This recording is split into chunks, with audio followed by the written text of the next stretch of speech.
Msaada wa kisheria wa Mama Samia umevuka nje ya mipaka ya Jamhuri ya Muungano wa Tanzania. Umevuka nje ya bara la Afrika. Umekwenda dunia nzima. Katika mkutano tuliofanya Geneva, ilikuwa ndio gumzo la mkutano huo. Kila mtu alitamani kujua kwa namna ambavyo Tanzania tumeweza kuasisi na kutekeleza.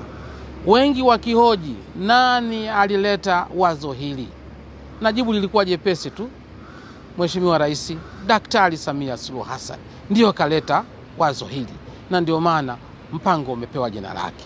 Lakini wengine wakataka kujua ni nani ambaye anatekeleza mpango huu. Je, mna wataalamu kutoka nje ya nchi wanatekeleza?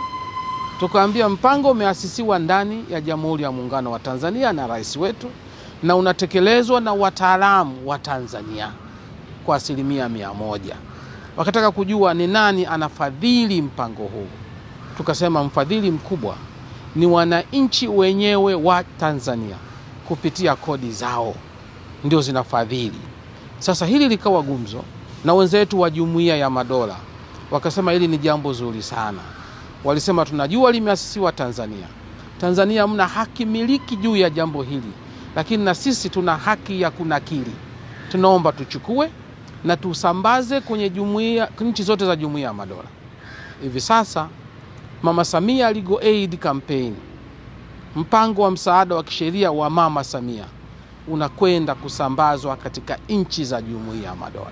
Ni fahari kubwa sana kwa Watanzania ambao ndio wanauendesha mpango huu na wananufaika na mpango huu, kwa sababu nchi nyingine zingetamani. Ni fahari kubwa sana kwa Wizara ya Katiba na Sheria ambayo mimi nimepata bahati ya kuiongoza kwa kuendesha vizuri mpango huu kiasi kwamba unaongelewa duniani kote. Ni fahari kubwa sana kwa Mheshimiwa Rais, kwa nchi yake na yeye mwenyewe kuendesha mpango huu vizuri kabisa. Kwa hiyo kwa niaba ya Mheshimiwa Rais na kwa niaba wa Tanzania wote, najisikia fahari sana kuona msaada wa kisheria wa Mama Samia umekuwa gumzo duniani, umekuwa gumzo katika nchi za Jumuiya ya Madola, na sasa unakwenda kutekelezwa katika nchi hizo. Wanasheria wote walioko katika Jamhuri ya Muungano wa Tanzania, mawakili wa kujitegemea kupitia Tanganyika Law Society na Zanzibar Law Society, wajue kwamba Mama Samia Legal Aid Campaign inatuletea heshima kubwa sana wanasheria wa kufanya utatuzi wa migogoro katika jamii kwa njia mbadala.